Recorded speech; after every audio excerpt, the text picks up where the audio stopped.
Jenny. Good morning, Carrie. It is great to be with you, even though we have to do this totally on Zoom for 2 weeks anyways. Oh, well, at least we're well practiced in this. It's not like, how do we do this now? This is true. This is true. Yeah, So this of course is our Friday Pop-Tarts or Crumbs, Friday Crumbs from the Pop-Tarts! That's right, that's right. And I am, of course, in my backyard. You can see behind me. This looks like an oasis. I love this. We created a beach because we had no idea what was going to happen this summer with beaches, with COVID. And then, of course, we ended up in isolation ourselves. So we have a blow-up bubble spa in the garden. It's just over here. See, it's covered up. Oh, my goodness. And then, of course, we have our beautiful little oasis. Yeah, and palm trees. Palm trees. In Port Elgin, Ontario. Who knew? So this is my office for the next 2 weeks. I hope nobody's feeling terribly bad for me. Yeah, not you wearing a little tank top and sitting in the sunshine. Really? You're going to come out with a better tan than you get from Aruba. Really? Yes. Because this is where I work in the morning. It's awesome. Thank goodness the internet sort of goes this far. Yeah. What would we do without that? I know. So anyways, we're talking today, and I have to tell you, I'm not feeling as bubbly and as giggly as we are sometimes normally when we come together for Pop-Tarts, because there's been some heavy stuff, some really sad stuff. I know I addressed it in my Tuesday letter, but just the sight of all of those little shoes that I'm seeing pictures of, I have to tell you, well, maybe I shouldn't tell you because it's a big broadcast, but on the way home from the hospital on Monday night after we all went for our COVID tests, there was no one around, so we made Alistair get out with a little pair of shoes and put them on the steps of St. Paul's, and then he ran back, got in the car, and then we came straight home. Of course, you get the son to do it. You're not doing it. Get the kid to do it. He's faster. But all kidding aside, as I drove, and I drive back and forth to Owen Sound and around a little bit this week, I think what's hit me is the little shoes all over the place, and wearing orange. And so that's, part of my wardrobe at work this week was wearing orange. And I think that's what I find really interesting this time. I mean, it's the pervasiveness of this moment. The local restaurant put little shoes out, and now it's growing. Yeah. And you see everywhere. Yeah. Is that because social media has allowed it to be shared? And I think that's one of them.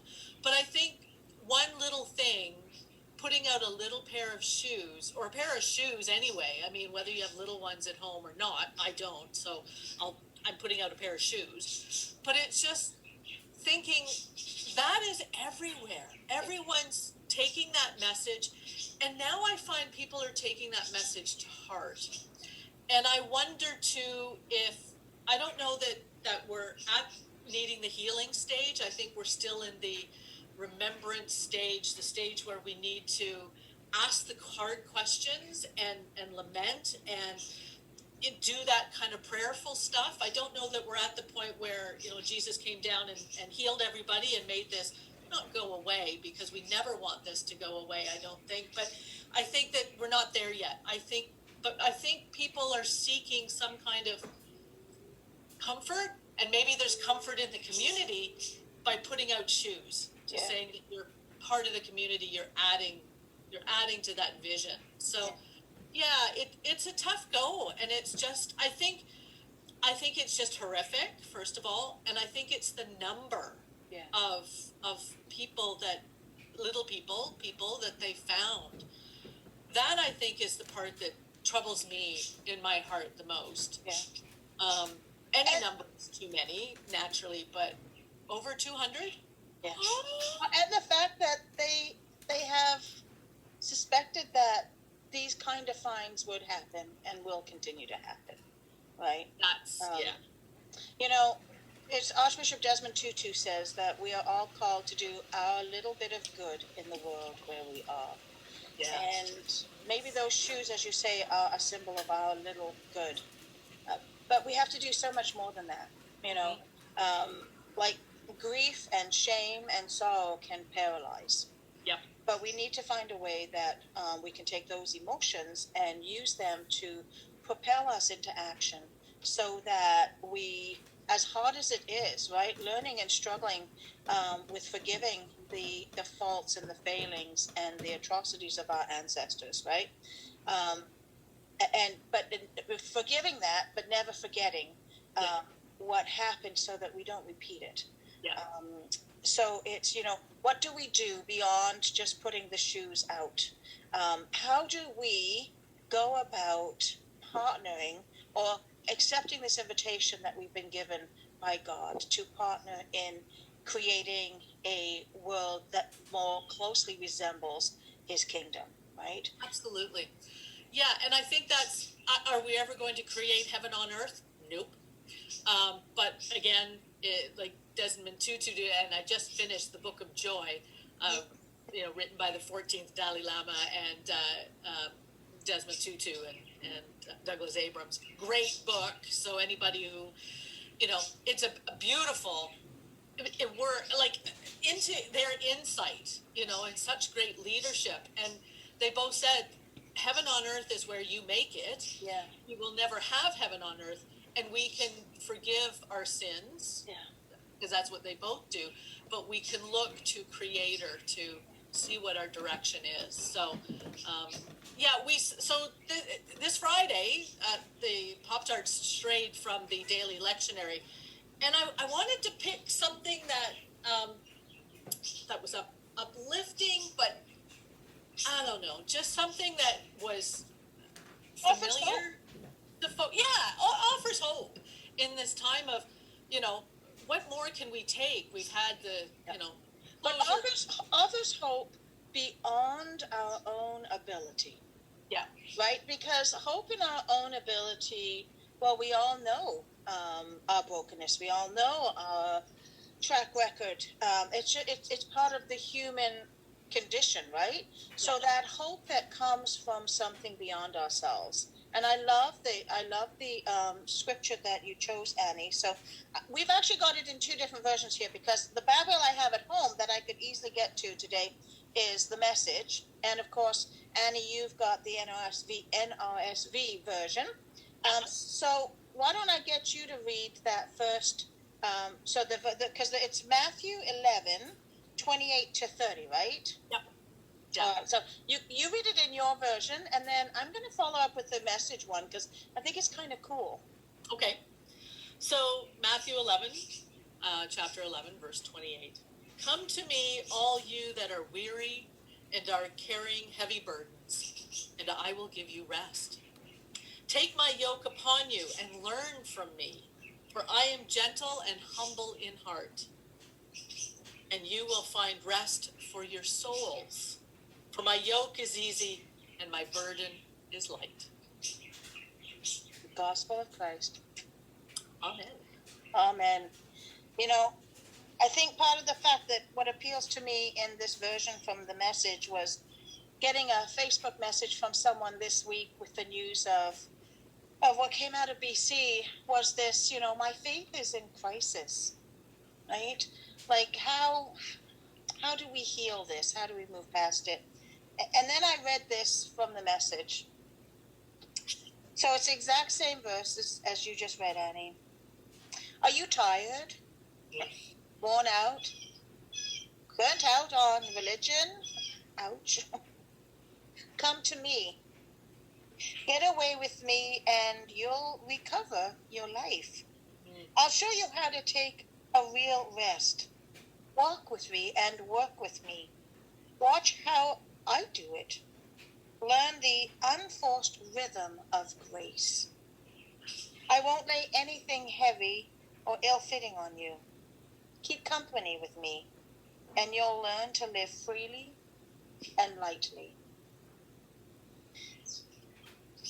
The gospel of Christ. It's a big promise, isn't it? Well, yeah, and the unforced rhythm of grace. Isn't that beautiful? Wow. And you know what? I think, first of all, what does that look like? It's usually my, question to everything. What does that look like? But I think right now, I hear unforced. And I think right now, because we've gone through so much time of being forced to wear a mask and forced to social distance and forced and blah, blah, blah.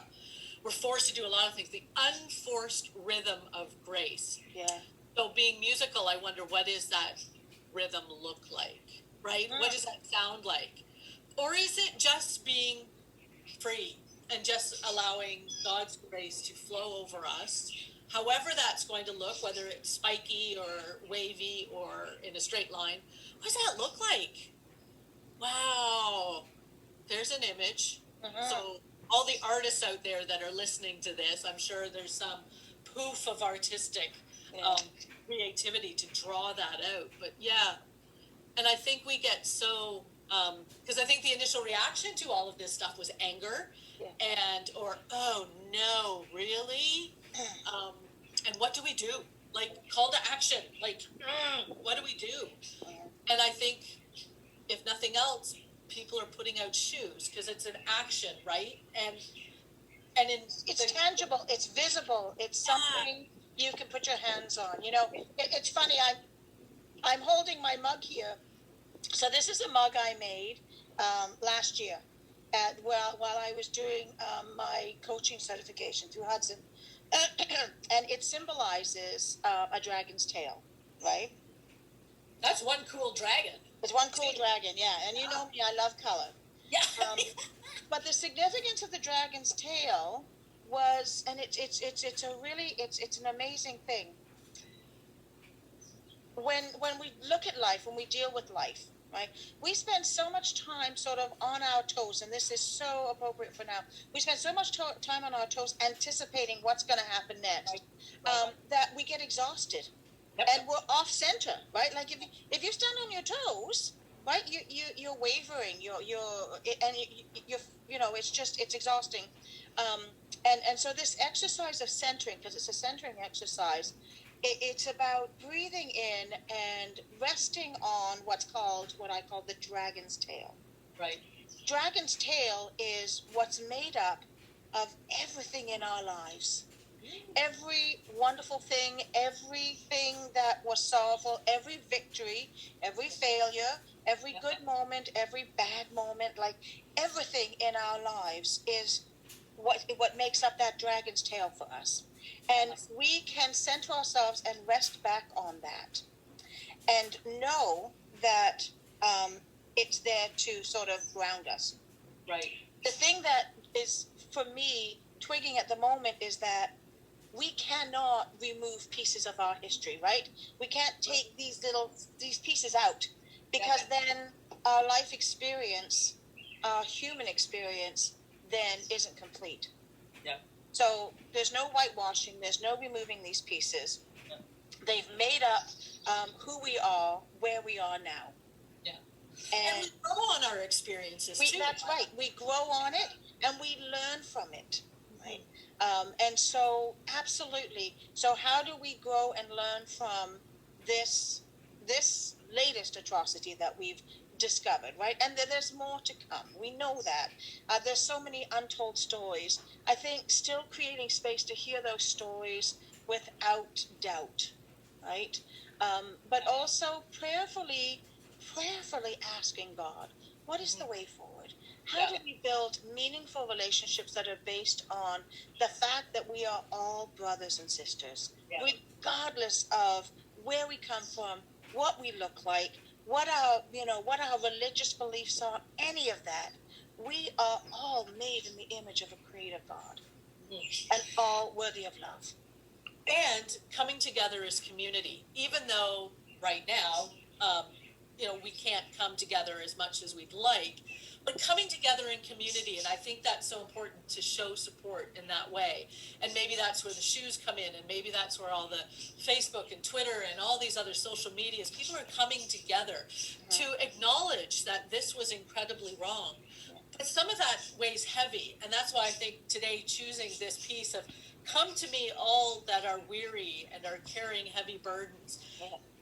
You know what? I think we're recognizing those burdens now. We need some way to let off steam. And I'm wondering if that's where, I heard somebody on the weekend letting off fireworks. It wasn't Victoria Day weekend, but fireworks were going off. Yeah. And I think it was something about letting off, like just letting it go. Like there's just so much weighing us down. So let it go.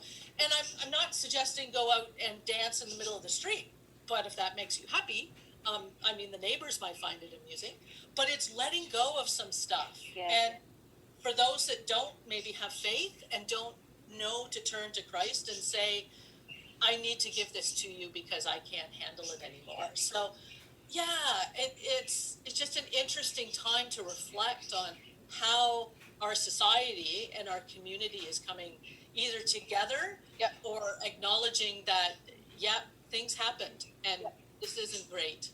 Well, and and I think that last verse in my version here is the one that we can take with us and find comfort in, because it's about looking beyond ourselves for what it is that we need to help us walk through this, right?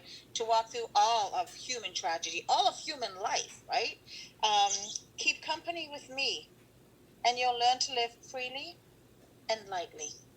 I love that, freely and lightly. We just removing the burden of guilt, remove the burden of shame, remove the burden of fear, so that we can move lightly as children of God, so that we can move lightly to offer God's love to one another, so that we can move lightly in partnership with this creation of heaven on earth.